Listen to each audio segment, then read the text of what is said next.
মূলত আপনার গাজীপুর এবং আশুলিয়ায় গত ৭ তারিখ, ৮ তারিখ থেকে যে শ্রমিক অসন্তোষ চলছে, অ্যা এর বেশ কিছু কারণ আছে। মানে এইখানে মূল স আ সংকটটা হচ্ছে এই আন্দোলনগুলো, এই যে শ্রমিকের আগে থেকেই, বিগত সরকারের আমল থেকেই তো এই আন্দোলন চলছে।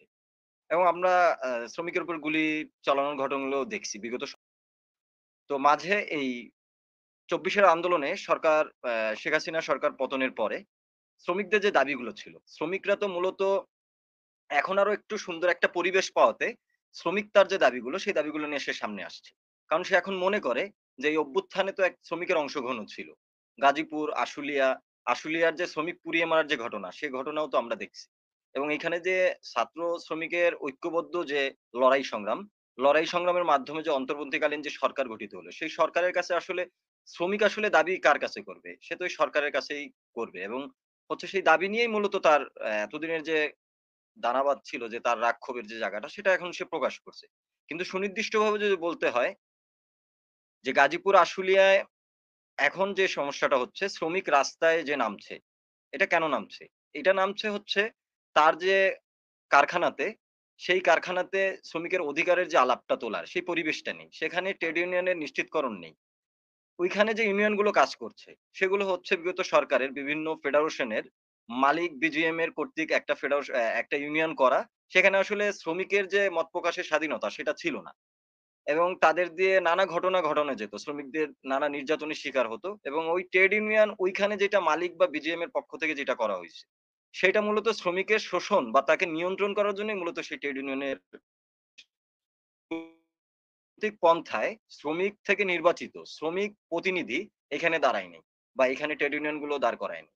তো ট্রেড ইউনিয়ন না থাকাতে শ্রমিকের যে ভাষা, শ্রমিকের যে আলাপ সেটা থেকে কারখানার ভিতরে কার কাছে বলবে? কাকে তুলে ধরবে? কারণ ম্যানেজমেন্ট থেকে শুরু করে দালাল শ্রমিক সংগঠক যারা আছে তারা এক ধরনের দমন নিপীড়নের ভিতরে রাখতো। তো যেহেতু একটা পরিবেশ আসছে, শ্রমিক তার কথা বলার জন্য এবং এই লড়াই করে সে যে রাষ্ট্র ব্যবস্থা দাঁড় করাইতে চাচ্ছে বা যে সরকার বর্তমান দাঁড়াইছে, তার কাছে সে তার দাবিটা তুলতে চাচ্ছে। তো সেটা তোলার জন্য সে মূলত রাস্তায় নামছিল। তো এই ট্রেডে আমার মনে হয় যে এই আন্দোলন, এই অসন্তোষ কেন থামছে না? তার প্রধান কারণ হচ্ছে ট্রেড ইউনিয়ন না থাকাতে। শ্রমিক বান্ধব ট্রেড ইউনিয়ন মানে শ্রমিকের যে আ শ্রমিক নিজেই যে মুখপাত্র হয়ে ওঠা, তার যে সমস্যা সংকট নিয়ে আসলে সামনে তোলার যে বিষয়টা সেটা তো বন্ধ। তো ট্রেড ইউনিয়নের মাধ্যমে এখানে আমার মনে হয় শ্রমিক অসন্তোষ উম খুব দ্রুতই মানে এটা একটা সমাধানের রাস্তা দেখত যদি ট্রেড ইউনিয়ন নিশ্চিত করা যায়।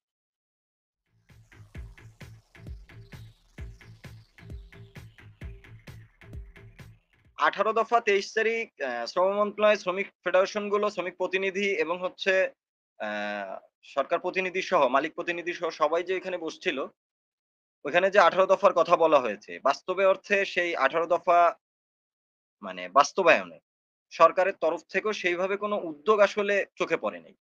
চোখে পড়লে আসলে এই শ্রমিক গুলি করার যে মতো ঘটনা সেটা আসলে ঘটতো না। কারণ শ্রমিকের যে সুনির্দিষ্ট ১৮ দফা দাবি ছিল, সেটা হচ্ছে এখানে কলকারখানা অধিদপ্তর সহ শ্রম মন্ত্রণালয়ের যে কর্মকর্তা, তারা এখানে মালিকদের নিয়ে, শ্রমিক প্রতিনিধিদের নিয়ে প্রত্যেকটা অঞ্চলে সাভার, আশুলিয়া, গাজীপুর, টঙ্গী, নারায়ণগঞ্জ, মিরপুর যে শ্রমঘন যে অঞ্চলগুলো, পোশাক শ্রমিক নির্ভর মানে যে অঞ্চলগুলোতে বেশি, সে অঞ্চলগুলোতে শ্রমিক প্রতিনিধি, সরাসরি শ্রমিক প্রতিনিধি তাদের রেখে সরকার প্রতিনিধি এবং যারা প্রতিনিধি তাদের মাধ্যমে কিন্তু একটা সমাধানের রাস্তা বের করা যেত। কিন্তু এখানে আশুলিয়ায় যে ঘটনাটা, মন্ডল গ্রুপের ম্যাংগোস ফ্যাক্টরিতে যে ঘটনাটা ঘটছে, শ্রমিক অসন্তোষের কারণে সেখানে যে গুলি চালানো হয়েছে এবং বলা হচ্ছে যে এখানে অন্য ধরনের ষড়যন্ত্রের গন্ধ। এখন কথা হচ্ছে বিগত সরকারের যে মালিক ব্যবস্থা ছিল, এইখানে যে কলকারখানা যারা চালাইতো, তারা অনেকে কারখানা থেকে কেউ সৌদি আরব, কেউ অন্যান্য দেশে বা কেউ ব্যবসা গুটায় নিজের আড়াল করে ফেলছে। তো এর সাথে যে শ্রমিকরা ছিল, সেই শ্রমিকরা টোটাল এই মানে তার যে পাওনাদি, সে পাওনাদি তো তারা পায়নি। এখন এই পরিস্থিতিতে তার যে দোকান বাকি, তার যে ঘর ভাড়া, তার যে সন্তানের শিক্ষা, তার নিজের চিকিৎসা, তার সন্তানের চিকিৎসা, সেগুলো নিয়ে তো তার ক্ষোভ প্রকাশের জায়গা ছিলই। সে তো আসলেই আন্দোলন করবে। আন্দোলন ছাড়া তো সেখানে বিকল্প সমাধানের কোনো গ্রুপই তো আসলে এখানে আসে নাই সমাধানের জন্য। তো আসলে তার রাস্তায় নামা ছাড়া আর কোনো উপায় ছিল না। তো এখানে আমরা আশুলিয়া ম্যাংগোস গ্রুপের কাউসার খান নামে এক শ্রমিক মারা গেছেন। উনি মারা গেছেন এবং ৬ জন শ্রমিক আহত হয়েছিল যে আশুলিয়াতে। এবং গাজীপুরে হোতাপাড়ায় অ্যা আ আরজে এন্ড এই ফ্যাক্টরির মহিলা শ্রমিকদের, নারী শ্রমিকদের উপরে আর্মির এক ধরনের নির্যাতন ছিল। মানে তারা সরাসরি লাঠিচার্জ করছে এবং ৩-৪ জন শ্রমিকের মাথা ফাইটে গেছে। এর পরের দিন তারা আন্দোলনে নামছিল যে আমাদের কারখানার যে দাবিগুলো আছে আমরা সেগুলো আমাদের দাবিগুলো তো তারা মাইনে নিল। কিন্তু এখন আমরা যে আহত করছে, আর্মি কর্তৃক যে নির্যাতনের শিকার, তারা তার চিকিৎসার দাবিতে পরের দিন রাস্তা অবরোধ করে।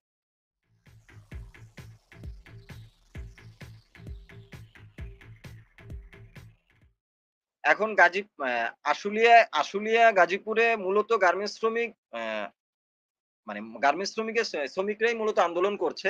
এর পাশাপাশি উল্লেখযোগ্য যে কয়েকটা সেক্টর আছে সেটা হচ্ছে ওষুধ ফ্যাক্টরি, টাইলস ফ্যাক্টরি, বেকারি, তারপর হচ্ছে কোমল পানীয় ফ্যাক্টরি। এই সমস্ত যে আলাদা সেক্টরের শ্রমিক অসন্তোষের বিষয়গুলো ঘটছে। অনেকভাবে দেখানো হইছে যে এটা পোশাক শ্রমিকের সংকট।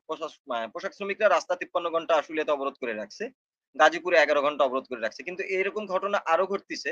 ধরেন এই মাওনা যে গাজীপুরে মাওনা চৌরাস্তার ওইদিকে বেশ কয়েকটা হোতাপাড়া পর্যন্ত, মাওনা থেকে হোতাপাড়া পর্যন্ত এখানে বেশ কয়েকটা টাইলস ফ্যাক্টরির সমস্যা সংকট নিয়ে শ্রমিকরা রাস্তায় ছিল।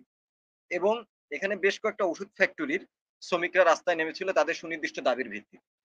তো যেহেতু একটা দীর্ঘদিনের একটা দমন নিপীড়নের একটা ব্যবস্থার থেকে মানুষ একটা নতুন স্বপ্ন দেখা শুরু করছে এবং একটা সে সরকার ব্যবস্থা দাঁড় করানোর জন্য তার যে লড়াই সংগ্রাম, তার যে রক্ত দেওয়া, সেই জায়গায় এসে মানে সকল সেক্টরের শ্রমিকরা তার দাবিগুলো নিয়ে সুনির্দিষ্ট দাবি নিয়ে সামনে আসছে। তো যে সরকার পক্ষ থেকে যে প্রতিনিধিরা এবং হচ্ছে মালিকদের প্রতিনিধিরা, তারা আসলে আমার মনে হয় এই শ্রমিক প্রতিনিধিদের সাথে আলাদা যে সেক্টর যে সমস্যা সংকটগুলো নিয়ে তাদের আলাদা তদন্ত টিম করা প্রয়োজন এবং তাদের সমস্যা সংকট নিয়ে শ্রমিক প্রতিনিধিদের নিয়ে মালিকদের সাথে বসা দরকার এবং সমস্যা সংকট নিয়ে উত্তরণের বিষয়ে মানে তাদের কি পদক্ষেপ এবং তারা কি উল্লেখযোগ্য পদক্ষেপগুলো নেবেন সেগুলো স্পষ্ট করা।